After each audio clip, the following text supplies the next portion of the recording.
Imagine Superman, but he's a walking atomic bomb that could take out an entire city if he got hit too hard. A hero so powerful that DC literally refused to allow Alan Moore to use him in Watchmen, so Moore created a hero inspired by him instead. And that same hero later became a supervillain who tried to conquer the entire multiverse. This is the insane, time traveling, reality warping true story of Captain Adam, the most underrated powerhouse in DC history. Trust me, you're not ready. Comics and powered by the Red 5 Network. For more, visit red5.bio.link.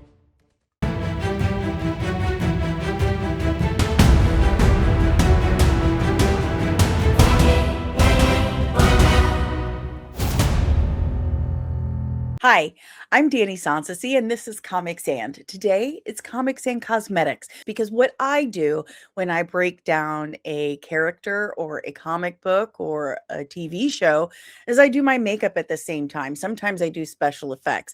Now, I'm not going to bore you with the details of the makeup at all. I've saved that for the description below. So don't worry about that. It's just a thing I'm doing with my hands while I'm telling you a story.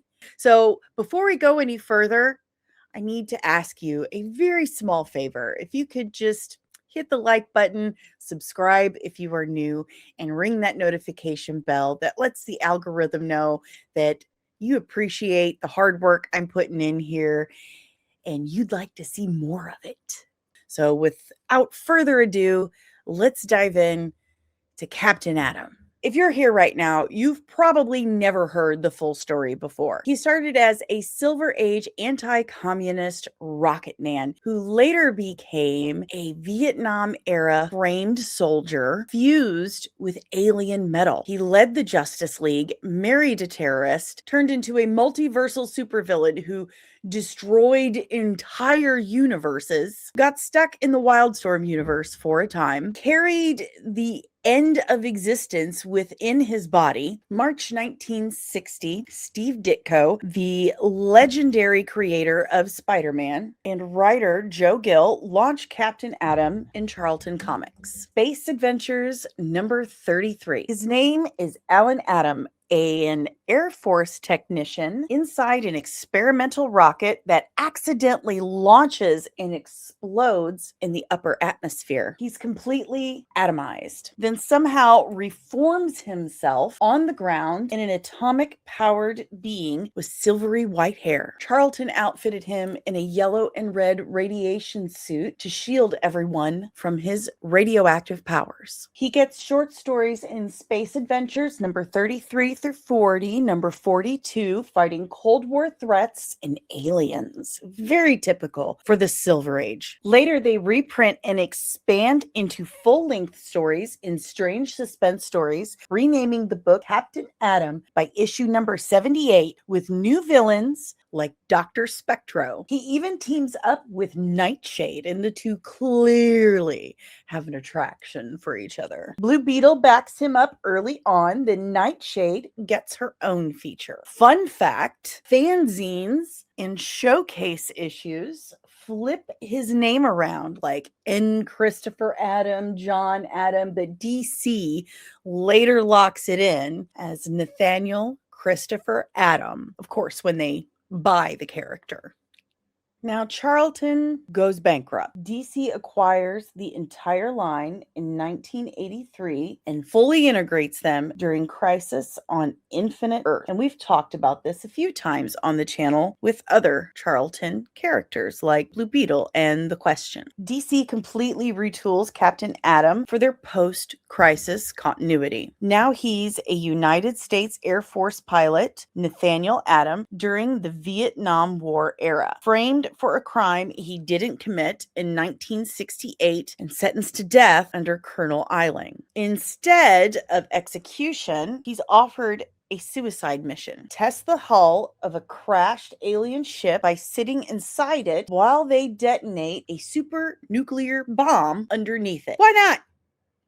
Against all odds, Nathaniel survived, but they don't know. As far as they know, he disappeared. The alien metal, later called Dillistel, melds with his body. The excess energy hurls him nearly 20 years forward in time to 1986. He wakes up in the hands of now General Eiling, who's married to Nathaniel's now deceased wife and has raised his 2 children. The government refuses to honor presidential pardon and blackmails him with the old murder treason charges because, of course, and forces him to become their controlled superhero, codename Captain Adam. They cook up a fake public origin for him and give him the alias Cameron Scott, Air Force intelligence operative. This poor guy, already at this point, his life sucks.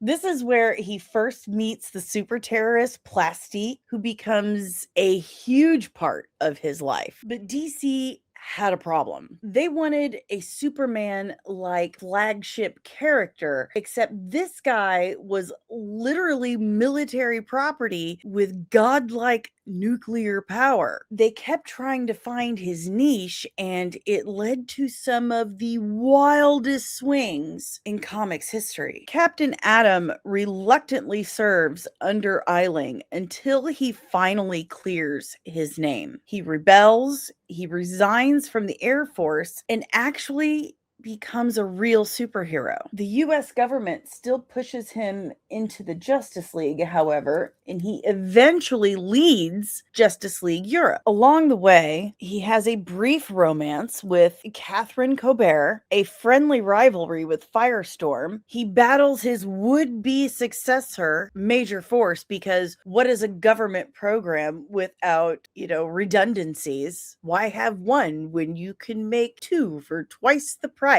See, when they made Captain Adam and he disappeared, they thought, oh, he's gone. What are we going to do? So they decided to try it again. They thought they failed. When they did it again, they added more metal and steel to try and protect him. But all that did was fuse Major Force with even more, the Dillistel and steel. But this isn't a Major Force breakdown. We'll talk about him some other time. Then he learns basic heroics from the one and only Batman. I mean, if you're going to learn how to be a superhero from anyone, it would absolutely be Batman, right? And he did this after temporarily losing his access to the quantum field, which his Dillistel armor skin gives him access to. And that is an unlimited energy source.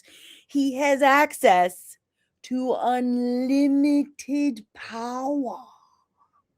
And he then commands the metahuman forces during the Alien Alliance invasion. He even eventually marries Plastique, who was his best friend Firestorm's former foe. Kind of a wild situation there, wouldn't you say? Then Armageddon 2001 hits. He meets Wave Rider, who's hunting the future tyrant Monarch.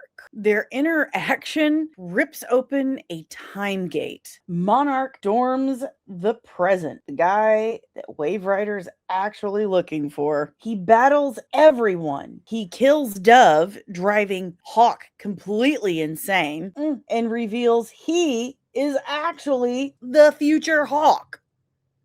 In the final clash, Captain Adam's energy and Monarch's suit collide, creating a portal that flings both of them back to the Triassic era, dinosaur times. Stuck in the age of dinosaurs, Adam and Monarch get pulled into an alien plot to destroy the Milky Way. The aliens try to recruit each of them separately. Every battle throws them forward in time until Adam defeats the plan and returns to the present. Monarch's fate? Unknown. For now. Back home, Adam briefly heads the Peacekeepers team, then founds the offshoot Extreme Justice after 0 Hour. During Extreme Justice, he runs into another Monarch claiming to be the real Nathaniel Adam, later revealed as a copy created by Hank Hall as a side effect of their time adventure. After Extreme Justice breaks up, he joins Blue Beetle and others in the Law Team. He then reunites with ex-Justice League members as the Super Buddies. That's fun. His marriage to Plastique falls apart over political differences. She eventually goes back to being a villain, which, I mean, that should have been a red flag in the beginning. I know we should ignore people's pasts and stuff, but if someone was a full-on supervillain, maybe don't ignore that. Maybe a little bit. Adam returns to government work under President Lex Luthor. Sounds like that'll be fine. Yeah. He seemingly sacrifices himself to save Superman and Earth by crashing a starship into a kryptonite meteor, but the energy burst actually flings him into the Wildstorm universe. So he pops into the Wildstorm universe and he looks different. He has this red and gold uniform, definitely paying homage to his Charleston roots. First, he has a misunderstanding with Mr. Majestic, who then offers to help send him home. Very nice of you, thank you. But Majestic's tech fails. Adam's very existence threatens to destroy this universe. Turns out he's been carrying part of the void entity inside him this whole time. Oops. Sorry, my bad. Didn't know. The Wildcats attack. Only Grifter and the reluctant new Void host, Nicola Hansen, are left. So the Authority steps in and the Engineer wants to help with her booty because they have a fling. Get it? She inserts nanomachines inside him. Is that what the kids are calling it these days? I'm not into that. Putting that out there. Not my thing. You can keep your nanomachines to yourself. But she does this to stabilize him. And, you know, they get it out. But the danger isn't over. Nicola fully becomes the Void. The Engineer thinks Adam cheated on her with Nicola and freaks out. And the whole team tries to kill him to save their reality because the Engineer's like, so you cheated on me, right? So, okay. So actually, you're not fine. You're not healed. I didn't fix you. You're still a danger to the universe. So everyone kill him. It has nothing to do with the fact that I'm super mad that my boyfriend just cheated on me. Apollo and Midnighter die in the fight. Jenny Quantum gets killed just trying to touch him. Only when Nicola, now fully the Void, pulls the dangerous piece of herself out of Adam does he revert to normal and get safely sent home. Captain Adam's life is just one big, oops, I might just accidentally end all of existence. Kind of sucks. Like, he lost his wife, he lost his kids, he lost his life, and constantly may destroy all of existence for everyone else in all realities. All of them. Like, incalculable amount of lives. That's a lot. It's a lot to deal with. And his powers are so immeasurable. The only thing that really tethers him to reality are his morals. Like, the only thing that keeps him from just going full, I'm above all you little people, are his morals. His own moral compass. Back in his universe, Superboy Prime punctures the breach and Adam appears in the explosion, super confused. An unknown assailant, later revealed as Monitor Solomon, attacks him, rupturing his radiation skin or, Dillastel armor. The military, they've been so good for him in the past. They show up and imprison him in Bloodhaven, and they use him as a living radiation fuel source because that's what you should do. That's humane and stuff Fitted with updated Monarch armor to contain his leak, he wakes up unstable. He kills rampaging major force, evacuates everyone, then obliterates what's left of Bloodhaven with a massive energy release. He ain't playing. He fully embraces the Monarch identity. Fully. He travels the bleed between universes to stay off the Monitor's radar. In Countdown and Countdown Arena, Monarch, now aware of the multiverse, kidnaps multiple versions of Superman, Batman, Wonder Woman, etc., and forces them into deadly arena fights and builds an army off of the strongest survivors. He's forcing them to kill one another and builds an army off the winners. Like, he kills Red Sun, Christopher Kent. Like, he's not playing. When he's completely detached from his humanity, it's a whole other ball game with Captain Adam. But he builds this army from the survivors of the arena fights from alternate Earths like Extremists, JLA Axis, and Crime Society. He plans to conquer the Monitors and rule a unified Earth. Superman Prime, tricked by the Monitor, attacks him, damaging the suit and destroying Earth 51 entirely. Later, Project 7734 brainwashes a now amnesiac Captain Adam, uses him as a champion for the sorceress Mirabai. Then, as a bargaining chip, he breaks free with help from Natasha Irons and the Shadow Pact, defeats Mirabai's enemies, makes amends in Sorcerer's World, and is magically returned to Earth. Mon-El helps clear his name publicly, and Adam resolves to be a hero once more. That's the Captain Adam we love, not the one going around trying to destroy the multiverse. In Justice League Generation Lost, Captain Adam joins League members Fire and Ice while hunting down the resurrected Maxwell Lord.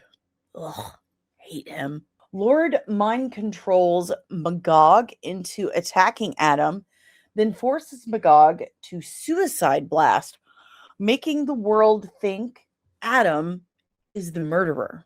Absorbing the blast hurls Adam into the future, devastated by Lord's OMAC virus. He returns, teams with Power Girl and Batman, the few who remember Lord, stops the plan to kill Wonder Woman because that's what turns the world to shit. I mean, obviously. And he forces Lord to undo the global mind wipe, mostly. Lord still escapes, but publicly clears Adam for the murders. Adam's back as a hero for good.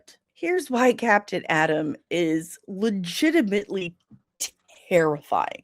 His Dillastel armor, the metallic skin from the alien Silver Shield, is symbiotically tied to the quantum field. He can absorb and manipulate infinite energy, limited only by his willpower and imagination. It's pretty much endless. His powers include chronokinesis, time travel by pure concentration, or, involuntary quantum jumps if he absorbs too much energy. Atomic transmutation. He once turned green arrows into butterflies and reverted engineer to human form. Energy absorption, obviously. Matter generation and reality manipulation, because it's made of matter.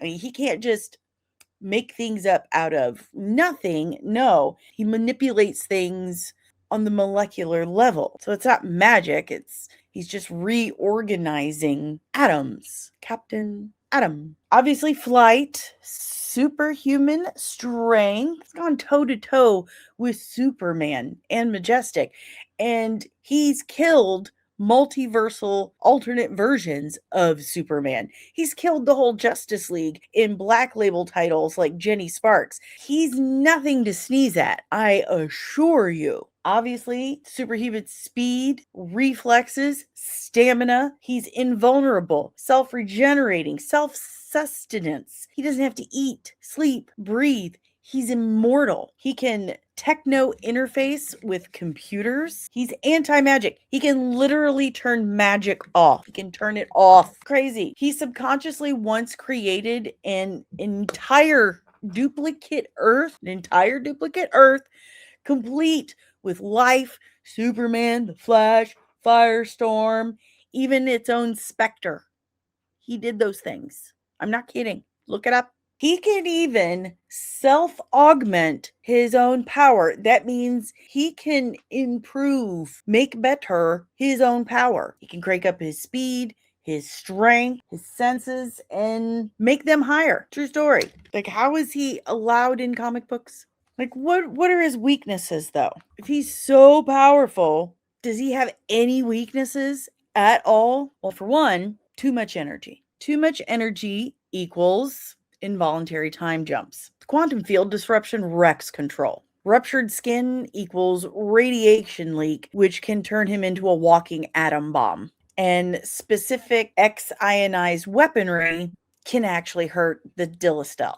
What does any of this have to do, actually, with Dr. Manhattan? So glad you asked. Alan Moore wanted to use the newly acquired Charlton characters in his book, The Watchmen. DC specifically said no to Captain Adam. So Moore created Dr. Manhattan, a nuclear-powered being who experiences time non-linearly, manipulates atoms, and wrestles with godlike detachment. Sound exactly like Captain Adam? Because it is. Modern DC finally leaned into the similarities between Dr. Manhattan and Captain Adam instead of fighting them. Today's Captain Adam looks and acts more like Dr. Manhattan than ever. Glowing energy, cosmic perspective, and reality warping power. They even canonically connected the universes in Doomsday Clock. The character that DC spent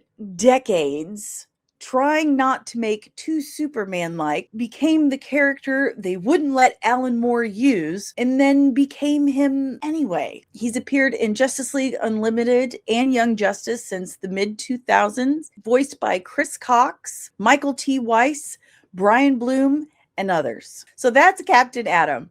From 1960 Silver Age rocket accident to blueprint for Dr. Manhattan to multiversal monarch. Now you know why I called him DC's most underrated powerhouse. If you want more deep dive videos like this, smash that like button, subscribe if you are new, and ring that notification bell so you get notified whenever I'm back with even more of this nerdy nonsense. Do you think Captain Adam is the most underrated powerhouse in DC Comics, or do you think it's someone else? Am I wrong?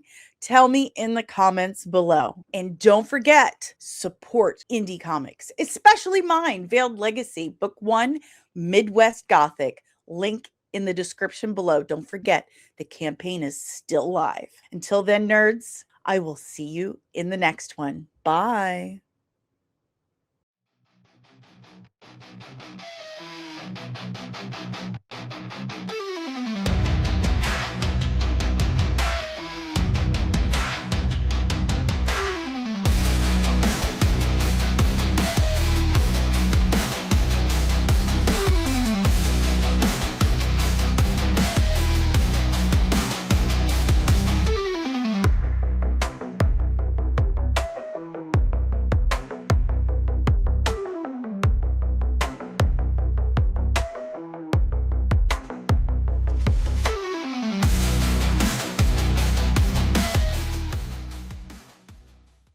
Disney and Kathleen Kennedy are gonna get you!